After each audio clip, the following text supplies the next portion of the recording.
किताब में कायदे कानून का कोई सफा नहीं होता, कुछ होता है तो सिर्फ कट्टरता की थ्योरी। और आज ढाका से इसी जहरीली सोच का नया चैप्टर रिलीज हो गया। नमस्कार, मैं हूं आपके साथ शीरी। बांग्लादेश के अंतरिम निजाम से दुनिया को बदलाव की उम्मीद थी, लेकिन यूनुस की लीडरशिप में ढाका रोज बेधड़क होकर कट्टरता की इबारतें लिख रहा है। आज यूनुस निजाम ने एक नया बखेड़ा खड़ा कर दिया। पूर्व पीएम शेख हसीना पर एक कट्टर कानून तामील कर दिया। शेख हसीना और उनके रिश्तेदारों की सुरक्षा से जुड़ा हुआ कानून रद्द कर दिया गया। ढाका की कट्टरता का तो यह सिर्फ एक पहलू है। दूसरे पहलू में प्रतिशोध के अंगारे हैं, जिसकी रिपोर्ट खुद बांग्लादेश की अंतरिम सरकार ने रिलीज कर दी है। इस रिपोर्ट के पन्ने खंगालने पर एक डरा देने वाला सच सामने आया। दंगों के दौरान बांग्लादेश में 1000 से ज्यादा लाशें बिछी, 400 लोगों से उनकी आंखों की रोशनी छीन ली गई। आज मैं आपको फिर ढाका लेकर चलूंगी, जहां जर्रे जर्रे में घुला कट्टरता का जहर अमन परस्तों के हौसलों को पस्त कर रहा है।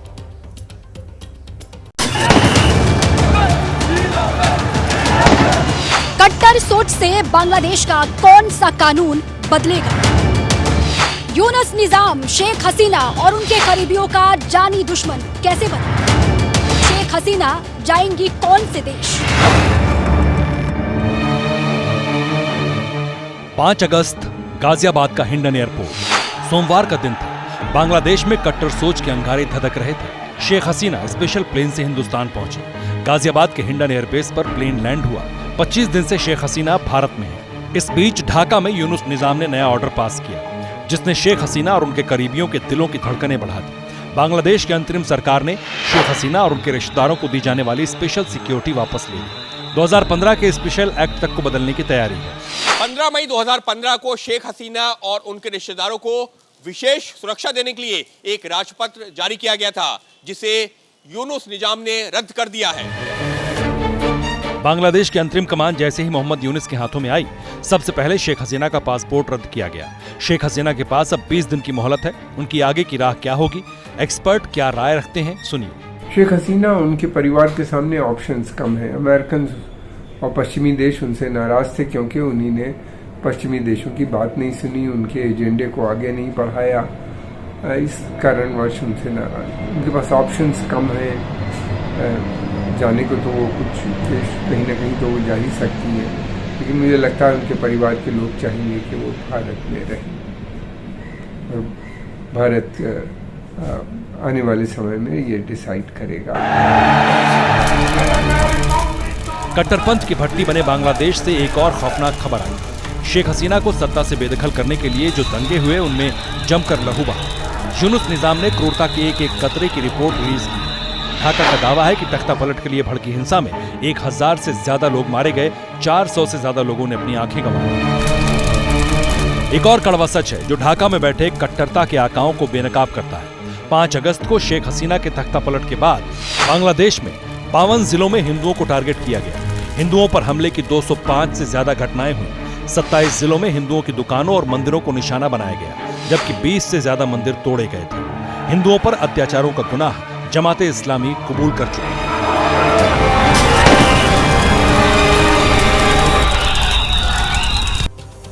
5 अगस्त को बांग्लादेश में तख्ता पलट हुआ था। सत्ता परिवर्तन तो हो गया, लेकिन सोच नहीं बदली। हिंदू निशाना बने। शेख हसीना से जुड़े लोगों को जेलों में ठूस दिया गया। जमहूरियत का जनाजा निकल रहा है और यूनुस सिर्फ तमाशा देख रहे हैं। वैसे बेफिक्री तो आतंक के आका पाकिस्तान की भी टूटने वाली है। घाटी में घुसपैठ अब भारत बर्दाश्त नहीं करेगा। दिल्ली ने इस्लामाबाद को क्लियर कट मैसेज दे दिया है कि लातों के भूत बातों से नहीं मानते हैं। दहशतगर्दी पर भारत अब चुप नहीं बैठेगा। आतंक पर अब बातचीत नहीं होगी, सीधा पाकिस्तान का एनकाउंटर होगा। भारत के अल्टीमेटम से थर-थर कांपते इस्लामाबाद की हालत अब मैं आपको दिखाती हूं।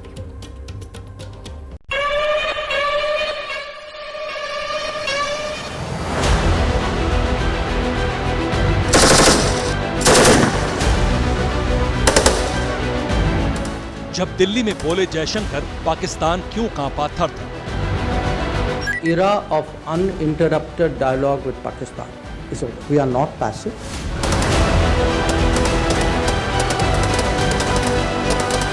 पाकिस्तान के जनरल, पाकिस्तान के हुक्मरान, पाकिस्तान के आतंकी शैतान कान खोलकर सुन ले, अब चुप नहीं बैठेगा हिंदुस्तान। एक गोली चलाओगे 100 गोले खाओगे, क्योंकि लातों के भूत बातों से नहीं मानते। Era of uninterrupted dialogue with Pakistan is over. Insofar as Jammu and Kashmir is concerned, I think 370 is done. So the issue today is what kind of relationship can we possibly contemplate with Pakistan.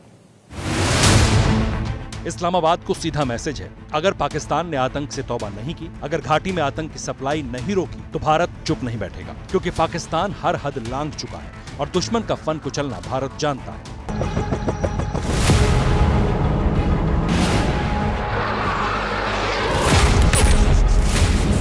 Neighboring relationships for every country in the world are the most difficult. Tell me which country in the world doesn't have challenges and problems and complexities vis-a-vis its neighbors. Bharat के संदेश से पाकिस्तान क्यों कांप रहा है और अवाम कैसे हुक्मरानों को धिक्कार रही है, इसका लाइव टेलीकास्ट इस्लामाबाद से देखिए। अगर दुनिया हमारे ऊपर बैन करती है तो वो हक बजानिब है। मुझे बताइए इस वक्त जो है वो बलूचिस्तान जल रहा है कि नहीं जल रहा? इस वक्त केपीके के अंदर जुल्म और तशद्दुद हो रहा है कि नहीं हो रहा? पंजाब के अंदर जुल्म और तशद्दुद के पहरे हैं कि नहीं है? इस वक्त भी लाहौर की किसी सड़क के ऊपर आप गुजर के देखिए, जगह जगह पर आपको नाके लगे हुए मिलेंगे। यहाँ पर जो है वो खौफ के पहरे हैं, क्योंकि कौम जो है हुक्मरानों को नहीं मान रही और हुक्मरान जो है वो आवाम की सुनने के लिए तैयार नहीं है। तो जब ऐसी सूरत हाल होगी तो फिर दुनिया जो है वो आप पर पाबंदियां ही लगाएगी ना, आपके ऊपर नारे ही कसेगी, क्योंकि उन्होंने कहा था कि ये ऐसे लोग हैं जो अपनी मां को भी बेच देते हैं। कुछ ऐसे भी हैं जो अपने हुक्मरानों की तरह गलतफहमी में जी रहे हैं। पाकिस्तानी खबरनवीस उनके ज्ञान को कैसे दुरुस्त कर रहे हैं, सुनिए जरा। चाहते हैं कि एक और जंग हो जाए। मैं तो चाहता हूँ ऐसे होना चाहिए, हम महंगाई के खिलाफ ना करें, इतनी बड़ी आर्मी है, हमारे खजाने पहले खाली है। 100% सही कहा। भूखा पाकिस्तान लड़ेगा क्या? लड़ेगा तो बेमौत मरेगा। ढेर तो ईरान भी पाकिस्तान को करने पर तुला हुआ है। वादा करना और फिर मुकर जाना, ये वैसे पाकिस्तान की एक पुरानी रवायत रही है। ईरान के सहयोग से पाकिस्तान गैस पाइपलाइन प्रोजेक्ट पर काम कर रहा है। प्रोजेक्ट के नाम पर पाकिस्तान के हुक्मरानों ने करोड़ों का फंड तो ले लिया, लेकिन तेहरान का काम नहीं किया। अब तेहरान ने इस्लामाबाद की पीठ पर कानून का कैसा कोड़ा मारने की तैयारी की है और क्यों पाकिस्तानी अवाम बोल उठी है? एक तो गरीबी, ऊपर से आटा गीला।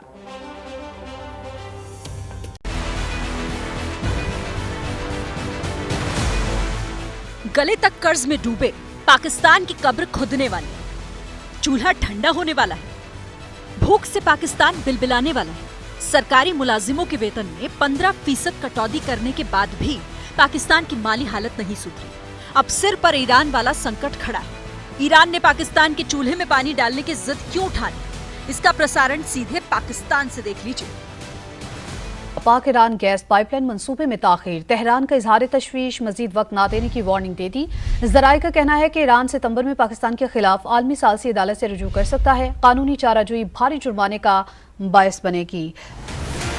ईरान पाकिस्तान गैस पाइपलाइन परियोजना को 2014 में पूरा होना था, लेकिन अमेरिकी प्रतिबंधों के डर से पाकिस्तान इससे पीछे हट गया था, जिसके चलते ये 10 साल की देरी से है।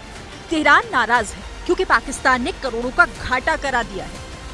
पाकिस्तान अपने हिस्से का काम मुकम्मल नहीं कर सका, जिस पर ईरान ने पाकिस्तान को मजीद 6 माह की मोहलत दी। ये मोहलत भी आइंदा माह खत्म हो रही है। इससे कबल ईरान 2019 और 2022 में भी नोटिस जारी कर चुका है।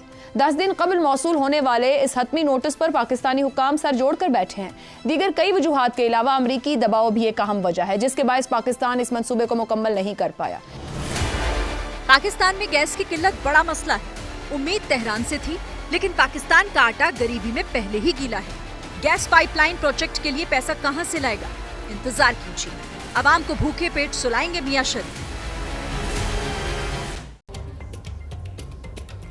देखिए, एक पुरानी कहावत है कि जिनके घर शीशे के होते हैं वो दूसरों पर पत्थर नहीं उछालते, लेकिन पाकिस्तान को ये समझ ही नहीं आता। मुल्क की 90% इकोनॉमी कर्जों के बोझ में दबी हुई है। मुलाजिमों की तनख्वाह तक देने के पैसे नहीं है, लेकिन पाकिस्तान की अकड़ के बल हैं कि निकलते ही नहीं है। देखिए, अकड़ के बल तो वैसे सियासत के भी नहीं निकल रहे हैं। कोलकाता की सड़कों से नेताओं की अकड़ के रोज नए एपिसोड रिलीज हो रहे हैं। आज मोर्चा बीजेपी की महिला ब्रिगेड ने संभाला। कोलकाता महिला आयोग तक मार्च निकाला। उधर बंगाल के गवर्नर सीवी आनंद बोस आज दिल्ली पहुंचे। होम मिनिस्टर अमित शाह से मिले। सियासत के इस एपिसोड में बेटी के इंसाफ का मुद्दा कहीं गुम हो गया है। मजबूरन डॉक्टर बिटिया की मां को सामने आना पड़ा। एक मां ने क्यों कहा कि ममता इतनी निर्मम क्यों है? जवाब आपको इस स्पेशल रिपोर्ट में मिलेगा।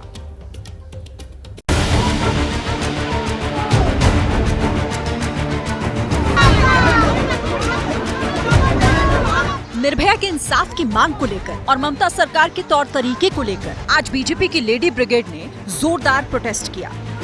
कोलकाता में हल्ला बोल रही इस भीड़ का मकसद था महिला आयोग के ऑफिस पर ताला जड़ना और इन्हें रोकने के लिए ममता बनर्जी की पुलिस भी तैयार थी। इसीलिए क्लैश तो होना ही था। विरोध प्रदर्शन इतना जोरदार था कि पुलिस को लॉकेट चटर्जी समेत कई बीजेपी नेताओं को डिटेन करना पड़ा। ताला लगा दिया। महिला कमीशन अभी यूपी बिहार को मणिपुर को लेके ना बोले, खुद को लेके बोले। अगर नहीं बोलेंगे तो मुंह बंद रखे, ऑफिस भी बंद रखे। किसी को लेके बोलना नहीं है, खुद का बेटी को लेके बोलो। पहले चैरिटी बिगिंस फ्रॉम होम। खुद का बेटी को सुरक्षा के लिए बात करो, नहीं तो चुप हो जाओ, ताला लगा देंगे। जिस वक्त बंगाल में बीजेपी की महिला नेताओं का प्रोटेस्ट सिस्टम के चूल्हे हिला रहा था, उस वक्त home minister Amit Shah national cooperative organic limited और ऑर्गेनिक प्रोडक्ट्स काउंसिल उत्तराखंड के बीच एमओयू साइनिंग सेरेमनी में थे। लेकिन इस शिरकत से पहले अमित शाह ने जिस शख्स से मुलाकात की, वो मुलाकात बंगाल तक सुपर वायरल है। अमित शाह से मिलने आज बंगाल के गवर्नर डॉक्टर सीवी आनंद बोस दिल्ली आए। सवाल उठ रहा है कि एक हफ्ते के अंदर गवर्नर का दूसरा दिल्ली दौरा आखिर किस लिए? उधर प्रदर्शन और मुलाकात की खबरों के बीच एक मां का सब्र जवाब दे रहा है। ममता सरकार से निर्भया की मां की नाराजगी बढ़ती ही जा रही है। मां पूछ रही है कि ममता इतनी निर्मम क्यों है। আপনি মা হিসেবে আপনাকে একটা প্রশ্ন করতে চাই, মুখ্যমন্ত্রী কথা কি কোনোভাবে আপনাকে কষ্ট দিয়েছে? অবশ্যই, উনি তো নিজে মা না, তাই উনি সন্তান হারার যে যন্ত্রণা সেটা বুঝতে পারছেন না, তাই হয়তো এই কথা। কিন্তু আমার মেয়ে যে আমার কাছে কি ছিল সেটা তো আমি জানি, আমি যে কি হারিয়েছি সেটা আমিই জানি একমাত্র। दरिंदों का कोई मजहब नहीं होता है, लेकिन जब दरिंदगी को मजहब के तराजू पे तौला जाता है, हैरानी तो तब होती है। अब मैं आपको एक आवाज सुनाती हूँ, और ये कोई मामूली आवाज नहीं है। जामा मस्जिद की चौहदियों से इस आवाज का ताल्लुक है। आखिर दरिंदगी को कैसे मजहब के चश्मे से देखा गया और आवाम को दिखाने की कोशिशें की गई। मैंने इसका एक ऑडियो क्लिप तैयार कराया है जो आपको जरूर सुनना चाहिए। बंगाल में अगर एक हिंदू बेटी का रेप होता है तो पूरा मुल्क सड़कों पर आ जाता है, आवाजें उठती हैं। और वही जुल्म जब उत्तराखंड में एक मुस्लिम बेटी पर हो तो हर सू खामोशी छा जाती है। अब ऐसा क्या हो गया कि अकलियत की, मुसलमानों की हर चीज जुर्म बन गई और अक्सरियत का गलत भी सही हो गया। नफरत का बाजार आज गर्म है। इससे पहले आपने और हमने कभी ऐसा नहीं देखा था।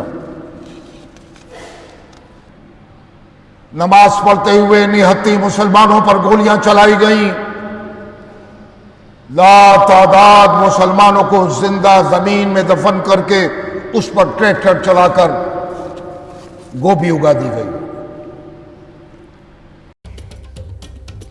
ऐसी सोच पर मुझे हैरानी होती है, जो रेप जैसी घिनौनी वारदात में भी मजहब वाली सियासत की गुंजाइश तलाशते हैं। ऐसे लोगों को अल्लामा इकबाल साहब की कुछ लाइनें जरूर याद करनी चाहिए। उन्होंने कहा था, मजहब नहीं सिखाता आपस में बैर रखना, हिंदी है हम वतन है हिंदुस्तान हमारा। वतन परस्ती वैसे महंगा शौक है, ईमान पर कायम रहना एक बहुत बड़ी चुनौती है। वैसे एक चुनौती तो हरियाणा के ex chief minister Bhupendra Singh Hooda के सामने भी खड़ी है। ईडी ने भूपेंद्र हुड्डा और एमआर इंडिया प्राइवेट लिमिटेड के खिलाफ लैंड स्कैम की फाइल खोल दी है। हुड्डा पर एफआईआर भी इसे लेकर दर्ज हो चुकी है। हुड्डा के लैंड स्कैम का सच है क्या? मेरे सहयोगी मनोज वर्मा ने इसकी ग्राउंड जीरो पर पड़ताल की। ऐसा सच कैमरे पर रिकॉर्ड हुआ जो हुड्डा के कथित स्कैम को हरियाणा का चुनावी मुद्दा बना सकता है।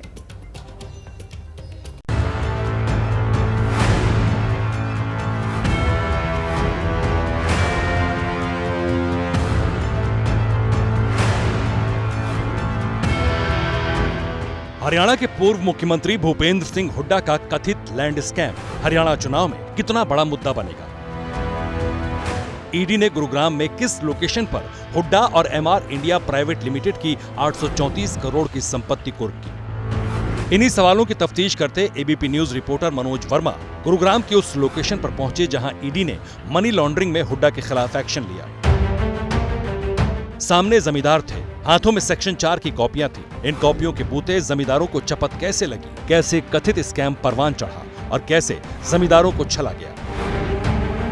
इस वक्त हम गुरुग्राम में मौजूद हैं और मेरे साथ वो तमाम जमींदार मौजूद हैं जिनकी जो प्रॉपर्टी थी हुड्डा सरकार के समय ली गई थी और लोगों का ऐसा कहना है कि उनकी प्रॉपर्टी के कम दाम मिले थे। इस मामले में ईडी की भी जांच जारी है, सीबीआई की भी जांच जारी है और जमींदारों से ही जानते हैं कि आखिरकार किस तरीके से जो इनका आरोप है कि सरकार ने इनके साथ छल किया था। तो 2009 में भूपेंद्र हुड्डा ने और बिल्डरों ने एक साथ मिली भगत कर और मौजूदा सरकार ने सेक्शन 4 2009 में जारी कर दिया।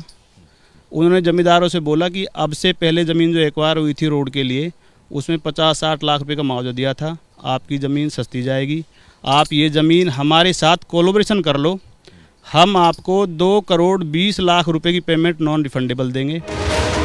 कथित लैंड स्कैम के लिए साल 2009 में तत्कालीन हुड्डा सरकार ने सेक्शन 4 लगाया। इस सेक्शन के तहत गुरुग्राम में सेक्टर 58, सेक्टर 65 और सेक्टर 66 में जमीन का अधिग्रहण किया गया।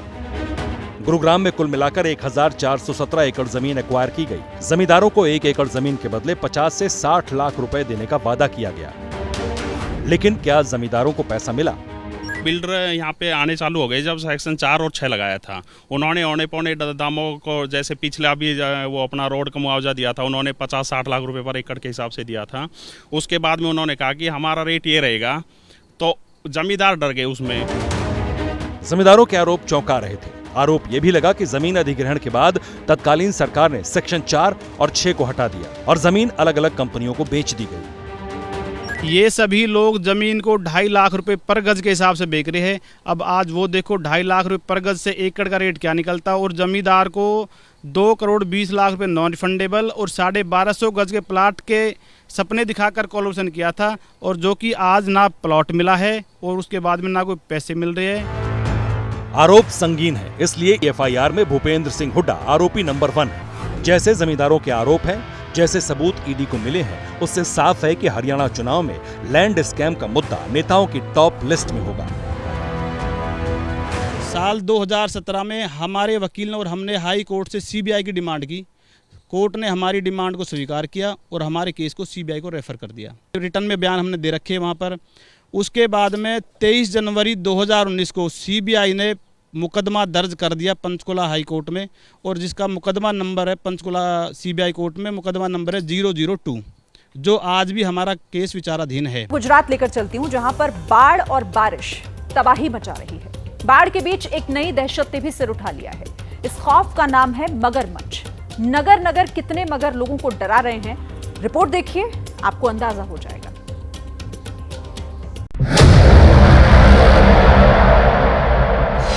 झील के पास घूमती दहशत,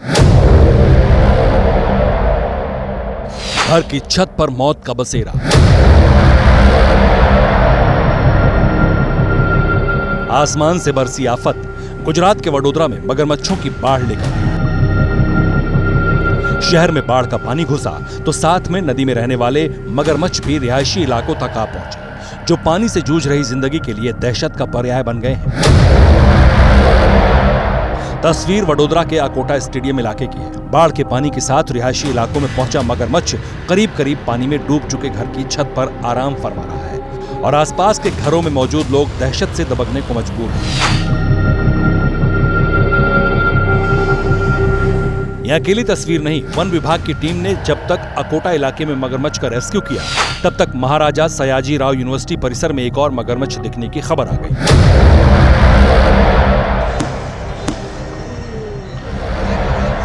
जिसे टीम ने पकड़कर नदी में वापस भेज दिया। ये तस्वीर वडोदरा की समा झील के पास की है, जहां एक मगरमच्छ घास पर घूमता नजर आया, तो वहीं कुछ लोग लोहे की बाउंड्री के दूसरी ओर से वीडियो बनाते दिखे। वडोदरा में मगरमच्छों की दहशत से निजात दिलाने में वन विभाग की टीम लगातार जुटी हुई है।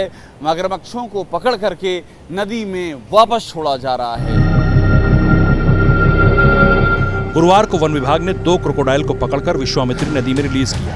हालांकि वन विभाग की तमाम कोशिशों के बाद भी लोगों में दहशत बनी हुई है। ऐसा इसलिए भी क्योंकि शहर के अलग अलग इलाकों में मगरमच्छ देखे जाने की खबरें हैं। ये तस्वीरें वडोदरा की रेलवे कॉलोनी की है, जहां 13 फीट लंबा मगरमच्छ दिखाई दिया, जिसे स्थानीय लोगों की सूचना पर पहुंची जीव दया संस्थान के कर्मचारियों ने रेस्क्यू किया। बताया जा रहा है कि विश्वामित्री नदी में करीब 400 मगरमच्छ रहते हैं और इनमें से 40 से ज्यादा मगरमच्छ बाढ़ के पानी के साथ रिहायशी इलाकों में पहुंच गए हैं। अभी तक वडोदरा के रिहायशी इलाकों से 21 मगरमच्छों का रेस्क्यू किया जा चुका है। इधर वडोदरा के राजपुरा गांव में मछली पकड़ने गए युवक पर मगरमच्छ के हमले की खबर है। घंटों की मशक्कत के बाद वन विभाग की टीम ने युवक का शव बरामद किया है। सिर्फ गुजरात ही नहीं, लगातार हो रही बारिश के चलते राजस्थान के सिरोही के एक रिहायशी इलाके में भी मगरमच्छ वाली दहशत फैल गई। सिरोही के पिंडवाला तहसील क्षेत्र में रास्ते पर विशालकाय मगरमच्छ देखने से हड़कंप मच गया। सूचना मिलने पर वन विभाग की टीम ने मगरमच्छ का रेस्क्यू किया।